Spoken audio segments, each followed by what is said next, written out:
Hi bro, నేను మీ Hanuma tech blogs. ఏంద్రా పొలంలో ఉన్నారనుకున్నావా?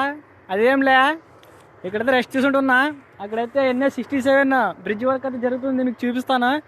నేనైతే ట్రాక్టర్కి డ్రైవర్ రావడం జరిగింది, అందుకని ఈ బ్లాక్. నేనైతే చాలా టైం చూపించాను NH-67 ఎలా వర్క్ చేస్తున్నారని. చూడండి ఫ్రెండ్స్, అదైతే కొత్త బ్రిడ్జ్ ఏదైతే వంతెన పైన నిర్మిస్తున్నారు. ఇదైతే NH-67 highway, national highway. Vehicles అయితే వెళ్తున్నావు చూడండి. అక్కడైతే మన ట్రాక్టర్ ఉంది, జూమ్ చేస్తా చూడండి. ఇక్కడ ఉంది మన tractor. Supporting bro, subscribe Hanuma tech blogs ఎన్నో వీడియోస్ కోసం. చూడండి ఫ్రెండ్స్, వర్క్ అయితే చాలా ఈజీగా జరుగుతుంది. ఇది SRC రోడ్ కన్స్ట్రక్షన్ వాళ్ళు చేస్తున్నారు NH-67. ఇక్కడైతే టోటల్ 110 పిల్లర్లతోనే ఒక బ్రిడ్జ్ అయితే నిర్మిస్తున్నారు. టోటల్ దీని వచ్చేసి 4000 కోట్లు ఏమంట ఈ రోడ్డు మొత్తం వర్క్ ఫినిష్ కావడానికి.